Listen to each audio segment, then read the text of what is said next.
Good morning, Reddit and YouTube once again. The video I made last night, I figured out how to get it onto YouTube, so I linked it to the Reddit post that I set up yesterday through one of the mods. And I'm getting just a lot of questions. I'm trying to answer everybody's questions. I have to go to work in a little bit, so I'm going to be off for a while.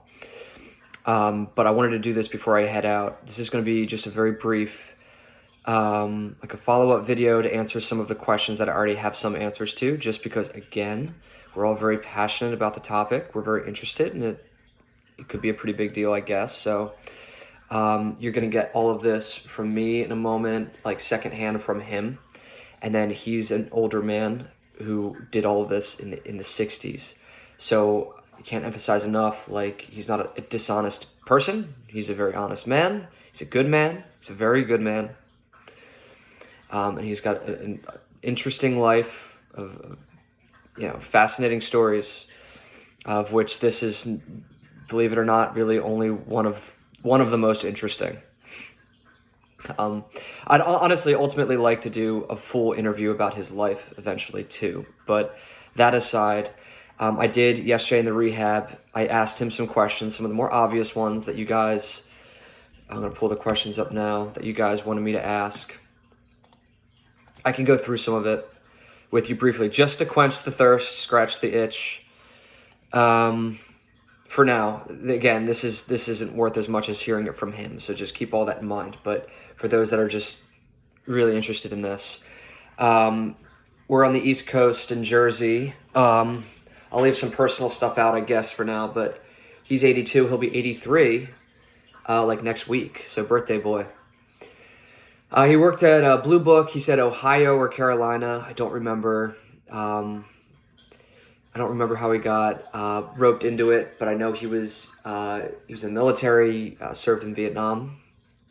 Okay, that's a whole different thing. So you line that up with the time period he was at Blue Book, was in the 60s. I don't know what dates. I don't know how long he was there. He was a radio operator. He was set up in these camps. They had like tinfoil roofs, kind of like tinfoil huts. And a lot of what he would pick up on the radar was like, he would see a lot of weather and stuff like that. He did use the SAGE equipment. There was a couple people in the comments that mentioned the SAGE, S-A-G-E equipment. He did use that. He mentioned that yesterday in the rehab. He worked with another guy. He said that they were in a room with these two really big computers, 60s, two massive computers the size of a small room. And part of his job was screening calls from the public who were in the area, who at that point knew that there were reports of sightings and phenomena going on. And he said would go out there at night with their flashlights and look for UFOs. And then they would call in when they think that they'd had something. Part of his job was to screen some of those calls, I believe. And we'll get clarification on all that, but I did ask him about some of those details, and he gave us some anecdotes. So he believed a lot of them. I asked if he believed any. He said, yeah, a lot of them. He said, quote, one person said to him, "Is somebody going to have me killed now?" And the way he said it kind of, he's kind of got a humor to him, so it's very lighthearted conversation. He was happy I was asking about his life because he's a big talker, especially in his later years. A lot of PTSD from the war, and so he doesn't talk a lot about some of these things. But as he's been getting older, a lot more has been coming out. We're learning a lot about him that he never shared. This is just the latest thing. His wife, actually, my future mother-in-law, is a wonderful woman as well.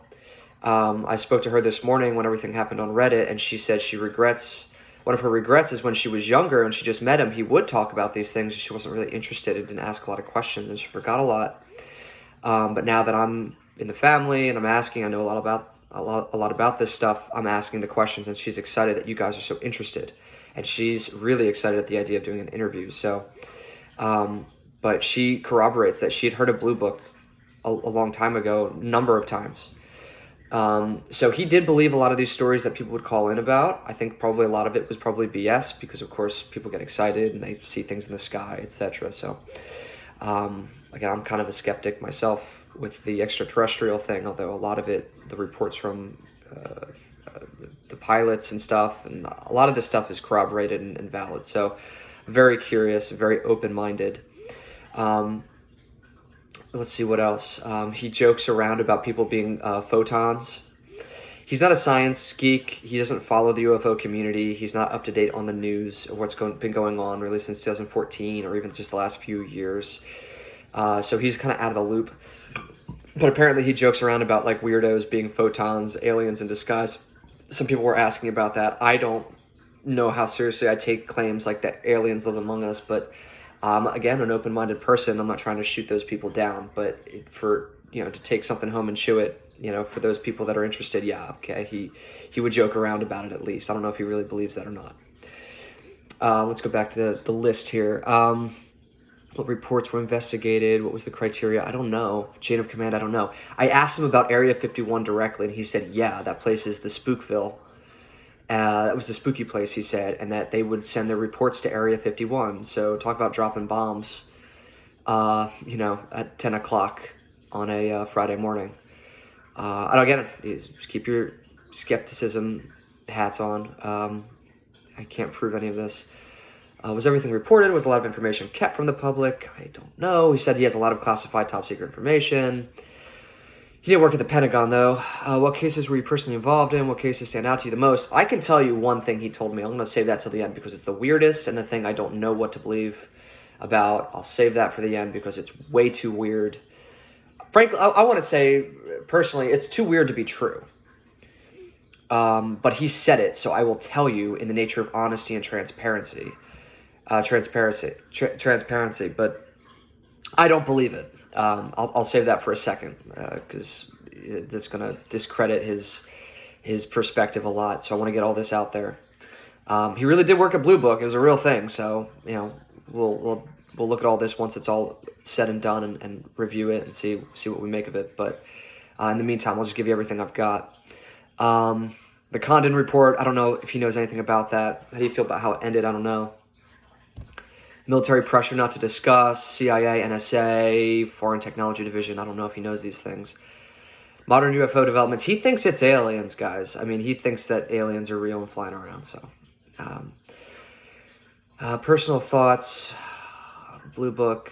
What are his theories and what's his evidence? I don't know. He was pretty tired and he was eating when I was asking him. What are your thoughts on classified portions of the report you were involved with? So, you guys had some really good questions. I didn't have anything prepared yesterday.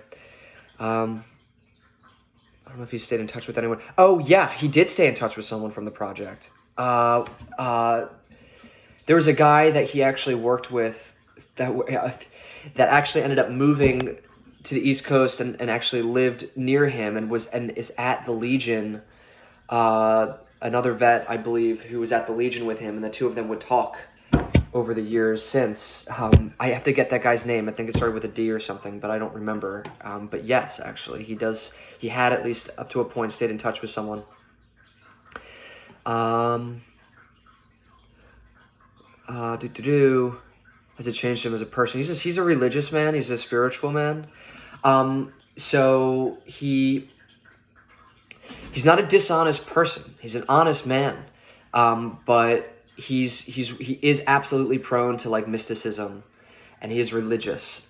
Okay, so I don't know, no offense, I don't know what people believe, but just keep that in mind, like miracles and things. So give you an anecdote about him. He's a good man. He's a very good man. I can't begin to tell you his life story, the things he's done for children, the community, the country. Just imagine it. It's true. He's one of those people. But he's like Scottish, and he went to Scotland years and years and years ago, and he tells this story a lot. How he went to he went to some brewery or whatever, some place where they make their own scotch or whatever it might have been, and there was some kind of kind of a colloquial ritual where you would take the freshly brewed scotch and you would go to the lock that's down by the town or whatever, and you'd put your finger in the water of the lock and you drip one drip of the water into your scotch, and that was the secret ingredient. And I laughed when he told me the story the first time, because I thought he was joking, like, oh, fish urine must be the secret ingredient. He was offended by that because he really believed it. So this is, he's prone to kind of believing things. So just keep all of this in mind. Doesn't mean he didn't work there. Doesn't mean the reports that he says. Just, again, in the nature of transparency, just keep all of this in mind. Now, I'm going to wrap this up because I got to go. But for the weirdest thing he said that is going to, I think, cut a lot of this down for a lot of you. He said that he would speak to pilots.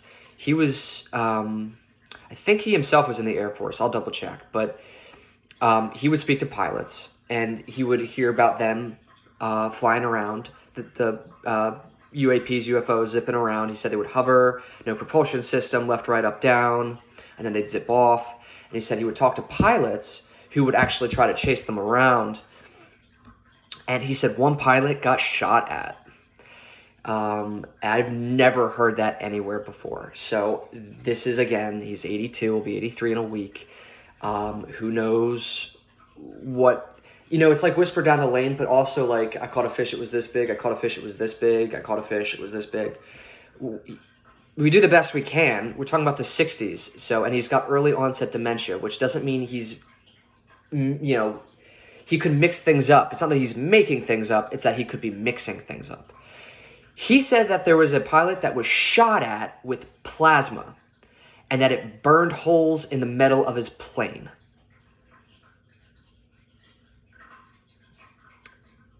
Yep. So, again, I'm a skeptic. I believe him that he worked there. A lot of what he was saying was just details of his day-to-day. He said at one point there was like a base command somewhere, and he was as a radar operator, he saw a huge storm surge coming, and it was a bunch of clouds and rain, and it was going to wipe their tents away, and he called the operator, and he had them put all their folding chairs and stuff into like the dumpsters so that it wouldn't get all blown away, and he described the tents to me and the technology they used, and he mentioned the SAGE systems. He was still in touch with some of the people that he worked with at the time. He brought up Blue Book. I didn't. I asked him if he, as a radar operator, ever heard of UFOs, and he's like, oh, well, yeah, absolutely, blah, blah, blah, blah, blah, blah, Blue Book, blah, blah, blah, and I was like, what? So, just giving you guys everything I got, all right? Don't put it on me. He's a good man. Please be respectful to him and my family. I can't even begin to tell you. Benefit of the doubt, but that being said, he deserves respect and admiration, to be honest with you. Vietnam was a fucked up thing. He was in the shit. We'll leave it at that for now, okay? And he deals with a lot of his own, a lot of the consequences of that point in his life are things that linger with you, they stick with you, changes you. It's a sacrifice that he makes every day, let's put it like that. So please be respectful and keep some privacy here. If you guys are interested, message me. I'm going to send this video to a moderator. I'm going to get it on YouTube, send it to the moderator, and then see if he can pin it up back to the top of the post, the initial post. All right. You guys stay skeptical, be kind, and hopefully you'll hear from us soon.